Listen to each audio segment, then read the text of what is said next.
ಏನಕ್ಕೆ ಅಂತ ಹೇಳಿದ್ರೆ ನೀವು ಕ್ಷೀರ ಬಗ್ಗೆ ಅನ್ನ ಬಗ್ಗೆ ಶಾದಿ ಬಗ್ಗೆ ಏನೇನೋ ಕೊಡ್ತಾ ಇದ್ದೀರಾ, 2,000 ರೂಪಾಯಿ ಹೆಣ್ಮಕ್ಳು ಕೊಡ್ತಾ ಇದ್ದೀರಾ, ಹಾಗೆ 1,000 ರೂಪಾಯಿನ ಈ ಅನಕ್ಷರಸ್ಥ ಅಭಿಮಾನಿಗಳಿಗೆ ಕೊಡಬೇಕು, ಅನ್ಕಲ್ಚರ್ಡ್ ಫ್ಯಾನ್ಸ್ಗಳಿಗೆ ಏನು ಅಂದರೆ 1,000 ರೂಪಾಯಿ ಕೊಟ್ಟು 3 ಹೊತ್ತು ಫ್ರೀ ಊಟ ಕೊಡಬೇಕು, ಫೋನ್ ಕಿತ್ ಪಡಿಕೋಬೇಕು.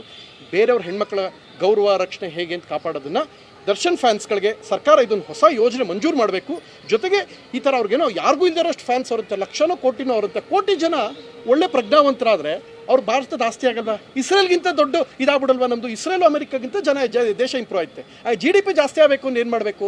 ಸಿದ್ದರಾಮಣ್ಣ ಮತ್ತು DK ಶಿವಕುಮಾರ್ ಅವ್ರು ಸೇರ್ಕೊಂಡು ಸರ್ 1 ಸೆಕೆಂಡ್ ಸರ್ ಮುಗಿಸ್ಬಿಡ್ತೀನಿ ಸರ್, ನಾನು ಅದು ಹೇಳಾಗಿದೆ ಸರ್. ಬೇಕರಿ ರಘು ಅಂತ ಅವರು ದರ್ಶನ್ ಅವ್ರ ಜೊತೆ ಒಂದೇ ಬ್ಯಾರಿಕಲ್ಲಿ ಇದ್ರು, ಜೈಲಲ್ಲಿ ಇದ್ರಂತೆ. ಸೊ ಇದನ್ನು ಇದು ಯಾವುದದು ಆ ಸ್ಟೇಷನ್ ಯಾವುದದು ಅದು ಪರಪ್ಪನಗ್ರಹದಲ್ಲಿ ಎನ್ಕ್ವೈರಿ ಮಾಡಿ, ಇಬ್ಬರದು ಒಂದೇ ಕಡೆ ಫೋಟೋ ಇದೆ. ಸೊ ಅವ್ರು ತೋರಿಸಿದ್ರೆ ನಾನೇನಾರು ಇದು ಕಂಪ್ಲೇಂಟ್ ಕೊಟ್ಟರೆ ಇದಾಗುತ್ತೆ, ಯಾವುದದು ಏನಾಗುತ್ತೆ ಆ ಬೇಲಿಗೆ ಸಮಸ್ಯೆ ಆಗುತ್ತೆ ಅನ್ನೋ ಕಾರಣ ಬಾಯಿ ಮುಚ್ಕೊಂಡಿದ್ದೆ. ನೋಡಿದ್ರೆ ನೆನ್ನೆಯಿಂದ ನನ್ನ ವಿರುದ್ಧನೇ ತಿರುಗಿಸಿ 2,000 ಪೇಜಲ್ಲಿ ಎಕ್ಸ್ಟ್ರೀಮ್ ಡ್ಯಾಮೇಜ್ ಮಾಡ್ಕೊಂಡು ಕೂತವ್ರೆ. ಸೊ ಇದು ನನ್ನ ಪರ್ಸ್ನಲ್ ಆಗಿರುವಂಥ ಪ್ರಾಬ್ಲಮ್ ಸರ್.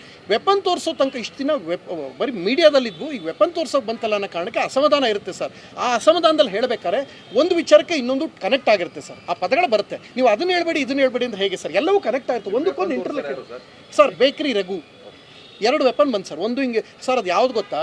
ದರ್ಬಾರ್ ಅಂತ ಸಿನಿಮಾ ಐತೆ ರಜನಿಕಾಂತದ್ದು, ಅಲ್ಲಿ ಸುನಿಲ್ ಶೆಟ್ಟಿ ವಿಲನು. ಹಿಂಗೊಂದು ಚಾಕು ತೆಗೆದು ಹಿಂಗೆ ಅಮುಕ್ತು ಶುಂಕ್ ನಿಷ್ಟು ಉದ್ದ ಬರ್ತದೆ, ಅದು ಒಳಗೆಲ್ಲ ಮುಳ್ಳು ಶುಂಕ್ ನಿಂಗೆ ಚುಚ್ಚುರೆ ಕರಳು ಇದು ಆರ್ಟು ಒಳಗಡೆ ಬಂದ್ಬಿಡ್ತದೆ ಅಂತ ಚಾಕದು. ಅದು ನೋಡಿದಾಗ ನಾನು ಶಾಕ್ ಆಗಿ ಶೇಕ್ ಆಗ್ಬಿಟ್ಟೆ.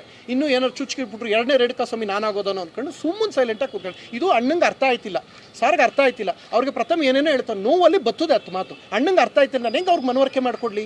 ನಾನು ಹೋದ್ಮೇಲೆ ಕರ್ಸ್ಕೊಂಡು ಅಣ್ಣಂಗೆ ಕೂಡಿಸಿ ಹೇಳ್ತೀನಿ, ಅಣ್ಣ ಹಿಂಗೆ ಆಗೋಗದೆ ಅಣ್ಣ ನಾನು ಯಾವತ್ತೂ ನಿಮಗೆ ವೈಯಕ್ತಿಕವಾಗಿ ಹೇಳಿಲ್ಲ. ಆಯಿತು ಬಿಡೋಣ, ತಪ್ಪಾಗೋಯ್ತು ಬಿಡೋಣ, ನಿಮ್ಗೆ ಸವಾಲ್ ಸಿಕ್ಕೇ ಬಂದರೆ ಅಣ್ಣ ನಮಸ್ಕಾರ ಮಾಡ್ತೀನಿ, ಹೋಗ್ಲಿ ಬಿಡೋಣ, ಆಯ್ತು ಇದೆಲ್ಲ ಆಗೈತೆ. ಇನ್ನೊಂದು ಮಾತು, ನಿನ್ನೆ ರಮ್ಯಾ ಮೇಡಮ್ ಅವ್ರು ಕಂಪ್ಲೇಂಟ್ ಕೊಟ್ಟಿದ್ದಾರೆ, ಅವ್ರದ್ದೆಲ್ಲರೂ ಅವ್ರನ್ನ ಪ್ರಶ್ನೆ ಕೇಳ್ತಾರೆ. ಬೇರೆ ಸಮಯದಲ್ಲಿ ರಮ್ಯಾ ಅವ್ರು ಇಂಗ್ಲೀಷಲ್ಲಿ ಮಾತಾಡ್ತಾರೆ, ಈ ಸಮಯದಲ್ಲಿ ಮಾತ್ರ ಕನ್ನಡ ಸುಲಲಿತವಾಗಿ ಮಾತಾಡ್ತಾರೆ ಹೇಗೆ ಅಂತ.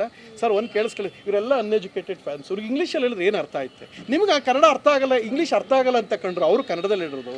ಇದೆಲ್ಲದ್ರ ಜೊತೆಗೆ ಒಂದು ಪ್ರೀತಿಯಿಂದ ಒಂದು ಮಾತು ಹೇಳ್ತೀನಿ. ಎಲ್ಲ ಕರೆಸಿದ್ದು ಪ್ರೋಗ್ರಾಮ್ ಮಹೇಶ್ ಅವರು ಆ್ಯಂಡ್ ಪ್ರತ್ಯಕ್ಷದರ್ಶಿ ಇವರು. ಒಂದು ಮಾತು ಕೇಳ್ತೀನಿ, ನಾನು ನಿಮ್ಮ 3 ಎಲ್ಲ ಪ್ರಶ್ನೆಗೂ ಒಂದೊಂದೇ ಸೆಂಟೆನ್ಸಲ್ಲಿ ಕ್ಲಿಯರ್ ಮಾಡ್ತೀನಿ. ಮಹೇಶ್, ನೀವು ಪೂಜೆಗೆ ಕರೆದಿದ್ದು ನಿಜನ ಮಹೇಶ್? ನಿಜ. ಅಲ್ಲಿ ಬಂದಾಗ ಪೂಜೆ ಮುಗಿಸ್ಕೊಂಡು ನನ್ನ ಪಾಡಿಗೆ ನಾನು ಕಾರ್ ಹತ್ತೋದಾಗ ಬಲವಂತವಾಗಿ ಕರ್ಕೊಂಡೋದ್ರೆ ಅಥವಾ ನಾನೇ ಅವ್ರ ಕಡೆಗೆ ಹೋದ್ನೋ? ಸರ್ ಬಲವಂತವಾಗಿ ಕರ್ಕೊಂಡೋದ್ರೆ ನಾನೇ ಅವ್ರ ಕಡೆ